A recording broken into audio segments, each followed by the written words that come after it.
Hello everyone, I am Devanand. I welcome you all to this course on computer-aided drafting, that is CAD, through AutoCAD software. It's a very popular 2D drafting tool that is being used widely world over, and I'm glad to have you all in this learning platform. So moving forward, what do you get out of this course? What are the skills that you acquire in your portfolio? This is what we look at. So the prime skill is the two-dimensional drafting skills. So we look into what 2D is all about and how AutoCAD helps us, but this is a very key primary area that we'll be focusing on. Because once you're familiar with 2D drafting, you can expand that skill set to 3D and henceforth. Because now almost all the design industries directly model the 3D models and take 2D drawings out of it so that they can productionize them. So this 2D is a very needed fundamental for each and every engineer out there. It can be a mechanical engineer, automotive engineer, but also an electrical engineer who can use these drawings, these plans to create wiring harnesses and PCB diagrams and so on and so forth. And this AutoCAD has been heavily used in the civil domain, wherein they use this for creating site layouts, creating quantitative drawings and measuring site plans and all those things. So it's an extensive tool set that you'll be using. Then we have the all more important geometric dimensioning and tolerancing skill.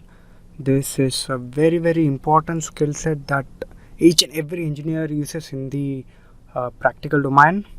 Actually, this is more important because most of the issues created in the production line or in quality arises out of wrong tolerancing or wrong dimensioning techniques, because the desk engineer, that is who creates this drawing, needs to understand how the component is being machined or produced so that it arrives at the final form that he or she designs. A casting technology will have a different tolerance, whereas a 3D machined component can have a very minute tolerance support. So tolerancing is nothing but the margin of error, the machining error that a tool can produce a component to. So we'll dwell a lot on this in subsequent weeks. We'll focus more on this so that you'll gain practical skill sets to employ these techniques onto your drawings. And then we have the file management techniques. In most of the courses, you won't get to know how you manage the files that you keep on creating, the design files. The general practice when we create files is that we'll name it as file 1, and then sometimes we overwrite it or sometimes save it in a different location. Or if we keep on working on it and deem that this is going to be the final one that I'm going to publish, then you rename it as _final. But then there comes a small revision to it, then you rename it as _final, final. So it goes on and on. So when you look back those files, it's difficult to review which is what and when it has been revised, why it has been revised, and what should the version I should refer to. So these questions arise out of. So this is a proper hygiene that we look into. How can we name the files, store them, retrieve them and process them. So this will help you a lot on the due course of time when you start designing or modeling your creations. And then you have the project management skills. We'll ponder upon this during the last week course, because once you're a proficient 2D drafter and also 3D simulist, then how do you take forward the design from the inception, the conception stage, to the final product? What are the challenges involved in it? How do you plan for the risks? How do you take contingencies in the process? So let's dwell a lot on that.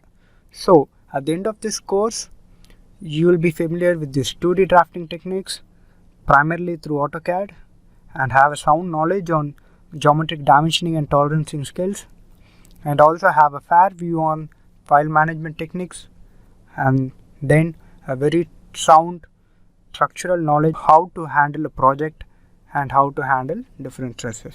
In this course, we have 12 core contents. Each core content focuses on a key area that you would face in the industry. Each week has a course content of 2 hour sessions each, and for each of the weeks you'll be having different assignments. That'll be assignments grouped together or individual one, but that will test your skills to make sure you have understood the concept very clearly and can able to apply them at a very faster rate and with minimal errors. So this will help you practice your skill sets to achieve the level of perfection that you have set targets on. And finally, you'll have a capstone project which will combine a lot of different techniques that you have learned throughout the course. It will be a challenging one. So at the end of the capstone project, you can take with you a rich knowledge of how you have applied this technical know-hows of AutoCAD 2D into a practical one.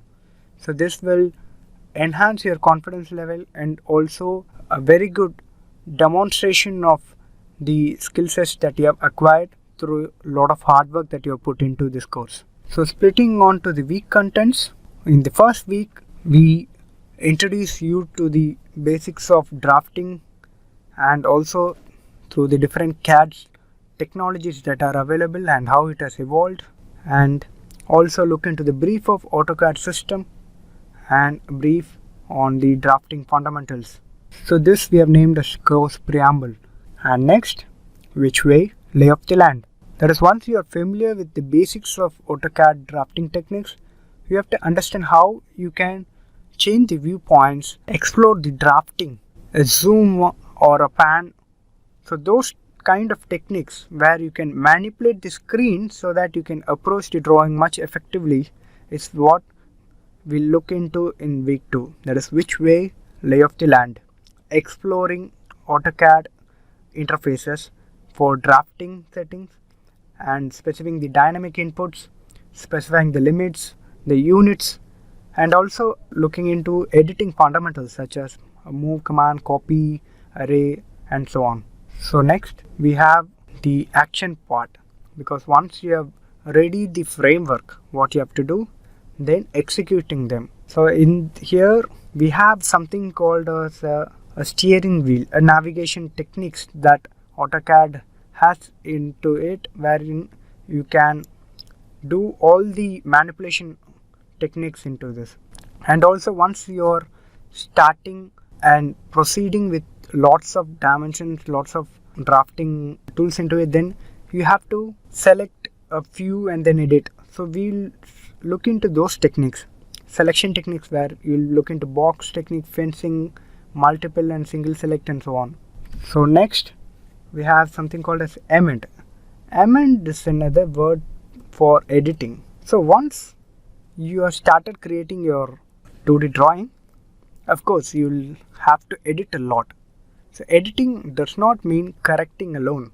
It means creating a new dimension or a new feature from previously available drawing features. We'll look into it more, but the techniques what we'll look at it is using stretch command, extend command, trim command, and so on. So this will help you to work faster and more better way so that you can bring structures to your design ideas. And also we'll look into the other editing techniques where you'll enter the text commands and edit the style, color, line type, line weight of your drawing so that you can give another dimension to it. I mean dimension as in the visual dimensions that you can give into your 2D drawing. Differentiate between different areas in the drawing. So we'll look into more on that in this amend section. Next is a very important area in the domain of mechanical industry, that is in manufacturability.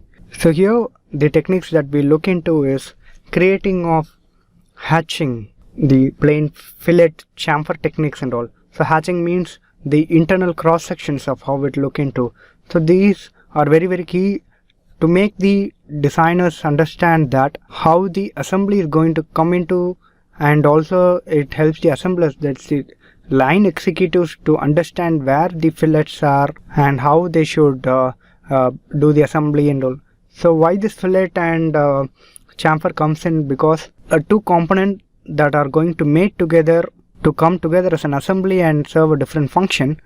So these chamfers, fillets are very important to make sure they have the proper interfacing techniques. So those techniques, that is the fillet, chamfer and all, we'll look into the manufacturability area.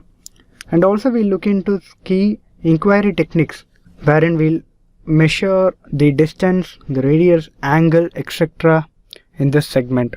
Next, we'll now test the quality assurance one, wherein we'll ensure that the quality is met through the drawings. As we had discussed earlier, this quality means the geometric and dimensioning techniques, and also we'll look into how we can dimension our drawing. And the same gets continued to the next section, where we'll look into more quality and management tools, and also a little bit on file management techniques, and also we'll look into the tolerancing, leader, multi-leader and dimensioning edit techniques. So next, we'll focus on productivity enhancement. How well can you work around your way with the drawing?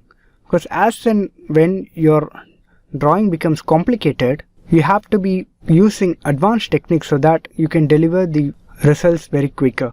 So towards here, we look into blocks and geometric constraints and also working with layers. So this will make sure you stand ahead of your peers and deliver good and quality drawings. So next, once you have created drawing, how to demonstrate it to your team and make sure others are benefited out of it. How do you collaborate effectively? So here we'll see into how can we use external drawings and use it that value addition to your drawings or supporting your drawings to other projects and so on. So we'll go for external referencing, and also we'll look into AutoCAD Design Center tools and also the explode function. So next, what we have here is once you have collaborated and then publishing your work, broadcast die work. So here we look into the plotting techniques. Plotting is nothing but generating printable drawing views that you can publish out, and we'll also look into the different plot style that you can use, and also we'll give out a brief on the capstone project that you have to work on. So you'll start working from your week 10 onwards and focus on week 11 and 12 parallelly on working on your capstone project. So next, we'll look into how we can work smarter. So here we'll look into different layout management techniques, model space and paper space terminologies that AutoCAD uses, and also how to effectively use floating viewports. And finally, in the epilogue section of this course, we'll look into the project management techniques that each and every one of you need to be familiar with so that you can support your team effectively. And also we'll look into again a brief on capstone project and support you on that. So with the brief on syllabus, now let's move forward to this course week on the preamble session. And in week 1, we'll cover the following topics: the drafting technique, what it's all about, why drafting is required, and what are the different technologies that people use to create the draftings. And also we'll look into what our orthographic projections are about and how to visualize the 3D models into 2D layers. And next we'll look into the CAD, that is computer aided design, how it has evolved and where it is now. And finally we'll look into the AutoCAD software brief, the working space, where are the tools located, how to work around with new files, creating and saving them and all. And next we'll also look into key techniques, drafting techniques such as creating a line, a circle, arc, ellipse, usage of erase command and also the oops command. And the next we'll look into a brief on the assignment, how we can go about and what are expected out of your assignments. So now coming to why a technical drawing is required. What do you mean by a technical drawing? What is intended out of a technical drawing? So a technical drawing typically tries to answer the 5W and 1H. So what are those basically? The first W is what. So what is this drawing? What's the purpose of this drawing? What is it intended to tell to the manufacturer or the designer or whomsoever? What is the purpose of the design that you're putting forward. The next W is why. Why do you need that drawing? Why do you need that function? So this drawing describes that. Next, the drawing also describes who is the designer, because this is a very key area that most of the people miss out. But in industries, many people work on a common project, so we need to track of who has designed and how it has evolved. That is how it has been modified, by whom, the originator, the modifier, then the publisher. So all these details need to be captured. Next is when. So when was this drawing actually first published? What are the revisions it has undergone? Is it the final one, or is it a pre-final stage, or is it just in the nascent stage? All this needs to be captured in the technical drawing. And next, where. Suppose you have different offices in your industry, wherein maybe the same domain is spread across different locations. Then you need to keep a track of which drawing originated from where, so that it will help you to organize them and monitor them effectively. So now, answering all the 5 W's, then move on to 1H. That is how. How do you manufacture the component? Those kind of data, the instructions are embedded into this technical drawing. So typically, a technical drawing needs to answer all those things. So now look closer to the image that is here. So what do you infer out of this? This is where a detailed technical drawing comes into. Actually, this is the creation of Leonardo da Vinci. Helicopters. This is a way back. He's a very rational design thinker, so he has actually drafted this. This helicopter uses cloth or a very light material, a filament that used to create the lift, but actually it was not conceptualized or not able to productionize at that point of time. But recently many individual scientists and local DIY innovators tried doing it, and they were quite successful in doing this. But the point is, this drawing is very vague. What material should I use it? How much the entire size should be? What is the dimension ratios? With that, this image is very difficult to draw in those details. So this is where a technical drawing comes in. It will help you answer all those 5 W's and 1H, and so it can be easily reproduced and worked upon. But again, Da Vinci is of course the king of designs. Okay, moving on. Have a view of this drawing. So here you can see, even though it's in a different language, it's in German base actually, but with the different views you can make something out that is kind of a burner that uses some logs, and there is some chimney, there is some vents, there are some areas where you can put the charcoal in. So you can infer some amount of information out of it. So this is what we were speaking earlier. A technical drawing must help the productioners, the manufacturing area, or the other designers to understand a language, a technical language, and replicate them. So this is one such example of where a technical drawing can help you out. This is another example of how the technical drawing can help the manufacturing domain or the industry. So this is actually a fighter aircraft from the World War II generation, a German fighter aircraft. It's called the Me-109G2. So this drawing typically shows you how to assemble this vehicle and which components it's where. You have the gunner area, you have the propeller area, and also there's a detailing on how your profile section varies at different locations and how are your instrument clusters positioned, all those things. So a technical drawing helps you to understand how to put things together. So now let's look into drafting fundamentals. Having understood what is a technical drawing, let's see what a technical drawing literally means.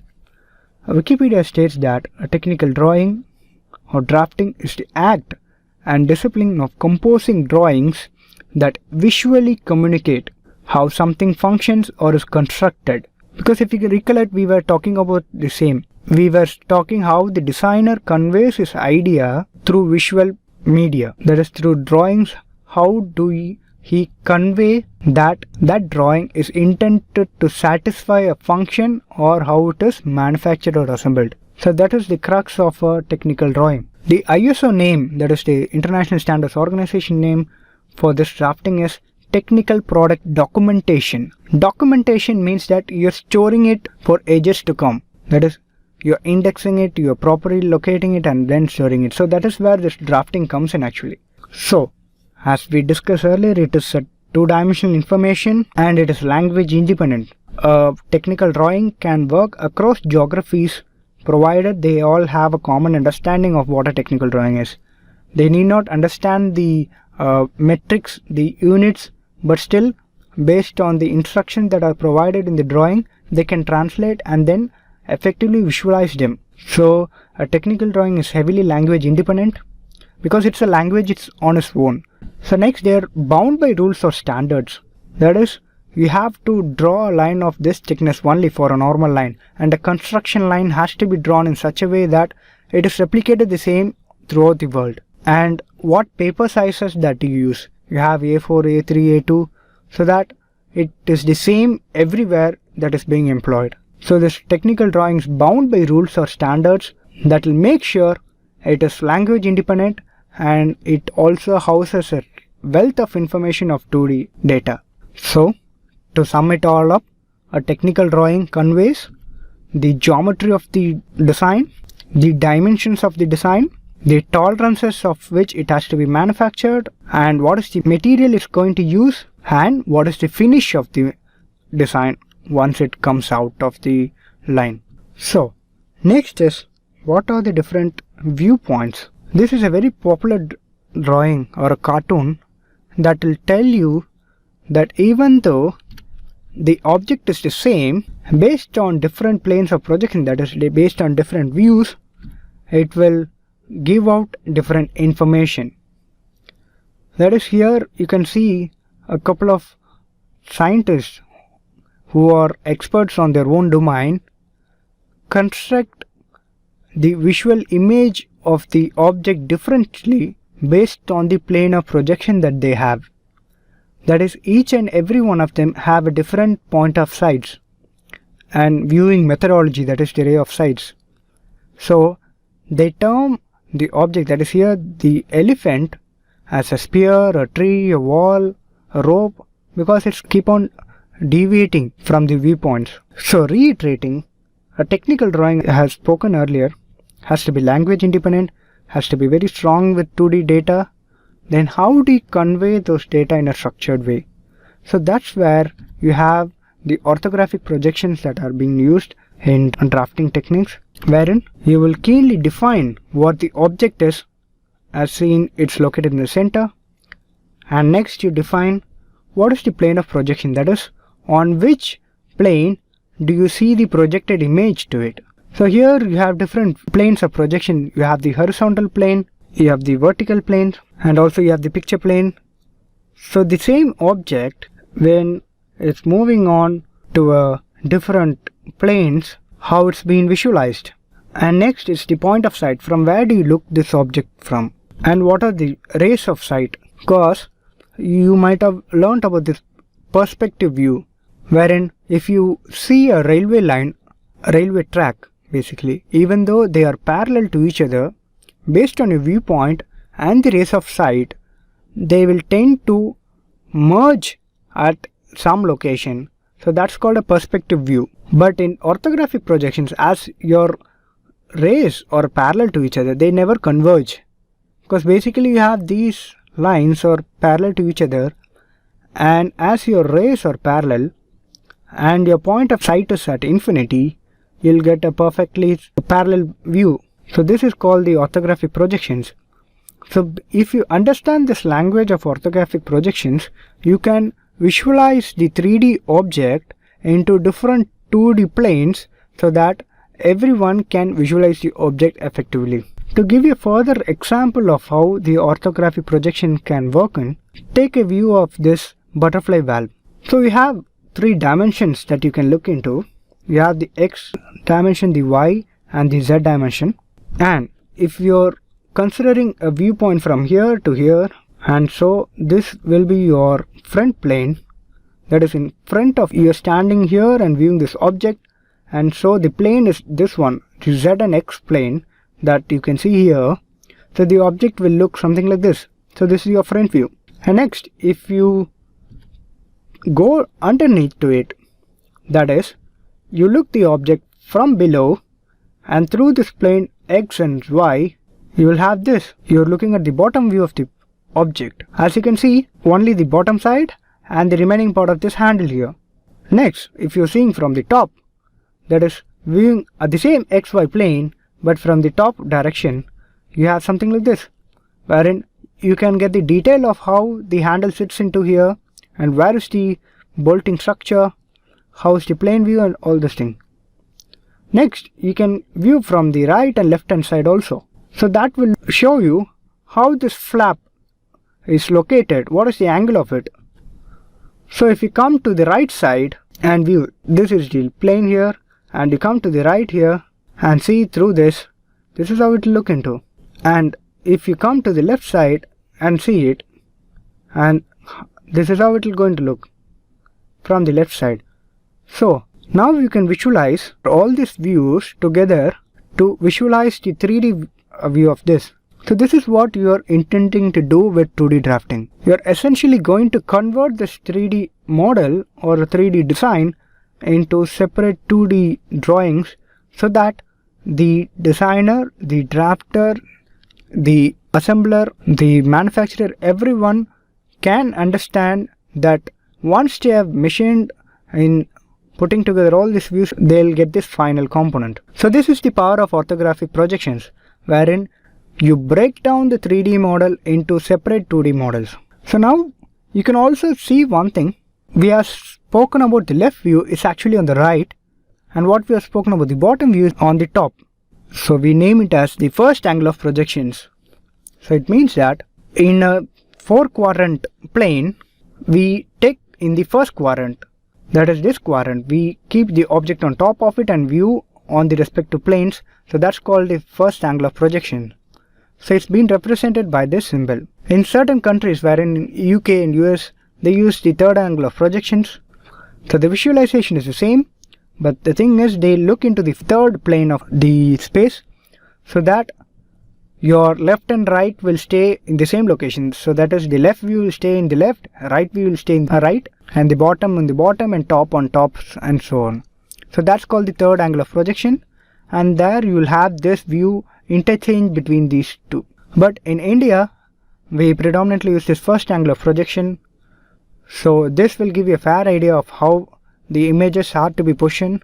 So this is what we are speaking about. Based on the standards, you have to follow certain standards so that if you put in this symbol, it is understood that you are always referring to the first angle of projection, and hence this image is always the right view of the 3D model. Hence you have to be very careful on communicating that this is actually the first angle and putting the views correctly in that their respective locations. So next let's look into the ellipse section. So before that, let's erase all of it.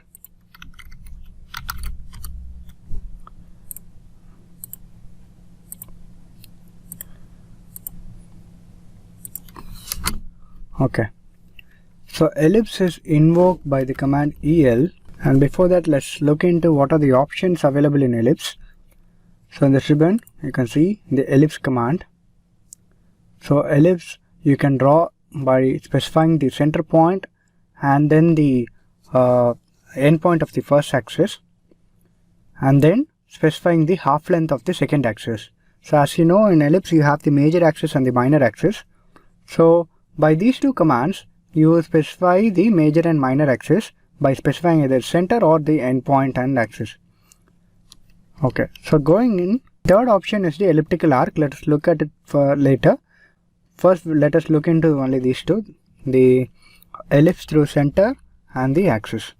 So you invoke the ellipse command by el, and then so it asks for the axis endpoint of the ellipse. So you specify the first endpoint and specify the other endpoint. So by this you are defining the first axis. So next you specify the distance of the second axis. So based on the distance, it can act as the minor axis or the major axis. Suppose if that axis half length is smaller than the first distance what we have mentioned earlier, then it becomes the minor axis. If it's larger, it becomes the major axis. You can see the direction change here. So let us click on here. So by this you have constructed a perfect ellipse through specifying the two endpoints and specifying the axis. So this is your second command here. So now the other command, let's go in here. So let us select the center point. So we have defined the center point of the axis and the end point, and again selecting the other axis length. So the two ellipses are created in the same way, but except one is by specifying the two endpoints and then the axis length, the other through the center endpoint and the axis length. So going through it again, if you can see the center point axis again, the endpoint. Also there's a command wherein you can specify the rotation. So if you click on the R, now this ellipse is rotated along an imaginary circle point. So as you can see, that circle based on the view axis line, you will get a new ellipse. So based on rotation of this imaginary circle along an axis, you will get an ellipse. So this is the other way of representing these two curves. So this is the center, the endpoint, and rotation. Based on the rotation, the axis is defined. So let us simulate this mode. So we select the endpoint of the axis and then again specify the rotation to get the similar effect. So this sums up the ellipse generation through center and axis and endpoint methodology. Next we have the arc method. So you invoke the ellipse command and click on A to invoke the arc. So here you are expected to specify the endpoint of the elliptical arc, the first point, and then the second point, and then specify the distance. So until that point it is same as the earlier. Now comes the additional parameters. So now you can select the start angle from which point is going to start, and then the end angle, so at which point it gets completed. So this gives you an elliptical arc. If you click on this object, you can see what is the original ellipse and what is our arc point. So now moving forward, again selecting the arc command, we can also specify by selecting the center and the end point, specifying the distance, and again specifying the start point, end point. So it means that you are indirectly revoking these two commands, but specifying start and the end angle, you truncate the ellipse to form an arc. This is the arc command that goes into. So we have additional arc commands that can be invoked. So we'll use this command itself. So now we'll specifying this. Yeah. Now we also have a parameter called a P. If you click on P and enter it, you again specify this. Instead of the start angle and the end angle, you specify the start parameter and the end parameter. Based on that, the included angle is computed and figured out. So instead also you can go for the explicit mention of your axis. So in parameter window, wherein you can specify the angle of start and end. So by this you can interchange between your start angle, end angle, or the included angle or parameterization for elliptical arc. So this sums up the function of ellipse. So this is a perfect ellipse that you are drawn. But there is also a system variable called as a P ellipse, that is a polyline ellipse. So what it does is, you can see here you have the P ellipse. So now it is in off condition, that is it will create a true ellipse object. If you click on 1, it's a P ellipse. So now you construct a ellipse. So now this is a combination of separate polylines. So each and every point is considered as a polyline object. This is not a true ellipse. This is a true ellipse. You can see here it is seamless, but here it is broken into segments. So this is just a rendering option, but you can also make use of this. This is a hidden command. So let us revert back to the command. So let us go back and make sure we always create a true ellipse.